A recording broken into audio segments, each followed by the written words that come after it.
নমস্কার বন্ধুরা, আমি কোজাগরি আবারও চলে এসেছি তোমাদের কাছে একটা ভিডিও উপস্থাপন করতে। আজ তোমাদের কাছে যে ভিডিওটি আমি উপস্থাপন করতে চলেছি বা পেশ করতে চলেছি সেটা হলো বকুল অমাবস্যা সম্পর্কিত একটি ভিডিও। আগামী 30শে ডিসেম্বর অর্থাৎ এই 2024-এর এই বছরের শেষ অমাবস্যা তিথি সেটি পড়েছে আগামী 30শে ডিসেম্বর। সেই অমাবস্যা তিথিটির নাম হলো বকুল অমাবস্যা তিথি। এই অমাবস্যা তিথির নাম কেন বকুল অমাবস্যা তিথি সেটা অবশ্যই জানাবো। সাথে জানাবো এই অমাবস্যার দিন বাড়িতে কি ক্রিয়াকর্ম করলে তোমার বাস্তুদোষ ঠিক হবে, বাড়ির নেগেটিভ ঊর্জা দূরীভূত হবে, বাড়ির মধ্যে সর্বদা পজিটিভ শক্তি থাকবে, বাড়ির বাতাবরণ কিভাবে শুদ্ধ হবে সমস্তটাই জানাবো এবং আয় উন্নতি কিভাবে হবে সেই সম্পর্কিতই একটি ভিডিও তোমাদের সাথে আমি শেয়ার করতে চলেছি। আশা করি ভিডিওটি থেকে তোমরা উপকৃত হবে। সমস্তটাই জানাবো বন্ধুরা, তবে চলো তার আগে আমার চ্যানেলের ইন্ট্রোটা দিয়ে ফেলি। যারা ইউটিউব থেকে দেখছো তাদেরকে জানাই আমি ওমের মা চ্যানেল থেকে সবাইকেই সুস্বাগতম। আশা করি সকলে খুব ভালো আছো, সুস্থ আছো। আর যারা আমার ফেসবুক পেজ কোজাগরি ঘোষ এইখান থেকে ভিডিওটা দেখছো তাদেরকেও সুস্বাগতম জানাই। বন্ধুরা, ভিডিওটি ভালো লাগলে একটা লাইক আশা করব, শেয়ার করে দাও চটজলদি আপনজনদের সাথে, যাতে তারাও আগামী 30শে ডিসেম্বর এই অমাবস্যা দিন এই ক্রিয়াগুলি করে তাদের মানসিক শান্তি মেলে এবং তাদের সকল রকম জীবনের সকল রকম বাধা বিপত্তি যাতে দূর হয়। আর যদি কিছু জানার থাকে অবশ্যই আমাকে কমেন্ট করো, আমি তোমাদের কমেন্টের যথাযথ রিপ্লাই দেবো। তো চলো বন্ধুরা, আর বিশেষ দেরি না করে আসল তথ্যে চলে যাই। আগামী 30শে ডিসেম্বর হলো বছরের অন্তিম অমাবস্যা তিথি, যেটা পৌষ অমাবস্যা এবং যেটা বকুল অমাবস্যা তিথি নামে পরিচিত।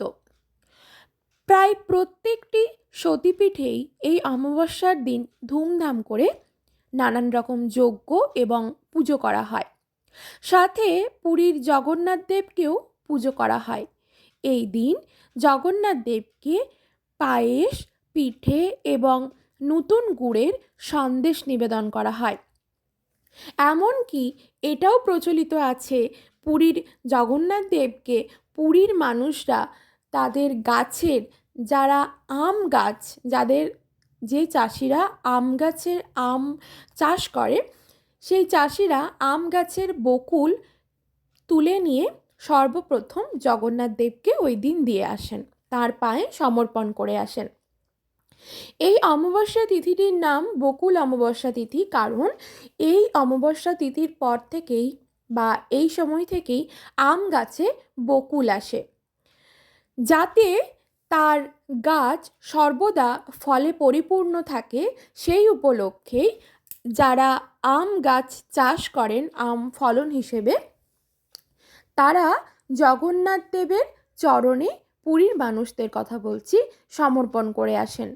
এমনকি পুরী ছাড়াও অন্যান্য দেশের যারা আম চাষ করেন, যেমন ধরো মালদা, মুর্শিদাবাদ, জলপাইগুড়ি, এইসব জায়গার মানুষরাও ভগবান জগন্নাথ বা নারায়ণ বা কৃষ্ণের মন্দিরে আম্রপল্লব এবং সাথে বকুল সমেত আম্রপল্লব নিবেদন করে আসেন ভগবানের চরণে, যাতে সারা বছর তাদের ফসল ভালো হয়।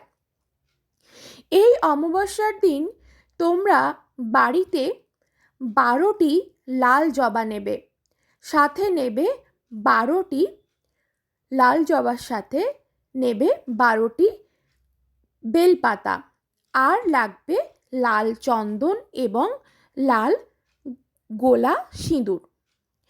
কি করতে হবে? স্ক্রিনে তোমরা একটু পরেই দেখতে পাবে 12খানা মন্ত্র, যেটা মা কালীর মন্ত্র। আগামী 30শে ডিসেম্বর সন্ধেবেলায় শুদ্ধ হয়ে শুদ্ধ বস্ত্র পরিধান করে তুমি তোমার ঠাকুর ঘরে চলে আসো। তোমার ঠাকুর ঘরে নিশ্চয়ই মা কালীর কোনো চিত্রপট বা বিগ্রহ বা কোনো আলেখ্য থাকবে। মায়ের চরণ এবং মায়ের ফটোটি ভালো করে পরিষ্কার করে নাও। পরিষ্কার করে সর্বত্র গঙ্গা জল ছিটিয়ে দাও। তারপর স্ক্রিনে একটু পরে যেই 12খানা মন্ত্র তোমরা দেখতে পাবে, সেই মন্ত্রগুলি উচ্চারণ করতে করতে দেখো স্ক্রিনে এক্ষুনি আসছে মন্ত্রটি। প্রথমে তোমরা 6খানা মন্ত্র দেখতে পাবে। ওং কাল্যই নম, ওম ভদ্রকাল্যই নম, ওম দুর্গতি নাশিন্যই নম, ওম কমলাঐ নম, ওম অপরাজিতাঐ নম, ওম ভক্তবৎসল্যই নম। এই 6খানা মন্ত্র এখন তোমরা স্ক্রিনে দেখতে পাচ্ছ। এরপরে আরও 6খানা মন্ত্র তোমরা স্ক্রিনে দেখতে পাবে। মোট 12খানা মন্ত্র সহযোগে তোমরা একটা একটা করে মন্ত্র বলবে। তারপর একটি বেলপাতা নেবে, বেলপাতার মধ্যে লাল গোলা সিঁদুরের ফোঁটা লাগাবে, লাল চন্দনের ফোঁটা লাগাবে, সেটি মায়ের চরণে অর্পণ করবে। আবার একটি লাল জবা নেবে, তাতেও ঠিক একইভাবে লাল গোলা সিঁদুরের ফোঁটা নেবে এবং লাল চন্দনের ফোঁটা নিয়ে সেটি মায়ের চরণে অর্পণ করবে। এইভাবে স্ক্রিনে তোমরা দেখতে পাচ্ছ আপাতত 6খানা মন্ত্র। এই কন্টিনিউ 12টা ফুল এবং 12টা বেলপাতা সহযোগে এই 12খানা মন্ত্র বলতে বলতে তোমরা মায়ের চরণে বেলপাতা এবং লাল জবা অর্পণ করবে। তোমাদের মনস্কামনা এটাই থাকবে যে বাড়ির বাতাবরণ শুদ্ধ হবে, বাড়ির মধ্যে সর্বদা শুদ্ধ বাতাবরণ বইবে। এবং দেখো এখন যে স্ক্রিনে দেখতে পাচ্ছ আরও 6খানা মন্ত্র, সেটা হলো ওং রুদ্রপ্রিয়ায় নম, ওং শুভায় নম, ওং বিশালক্ষই নম, ওং ত্রিলোচনায় নম, ওং পরমায় নম, ওং বরদায় নম। এইভাবে স্ক্রিনে তোমরা আগেও 6টা দেখতে পেলে, এখনও 6টা দেখতে পেলে।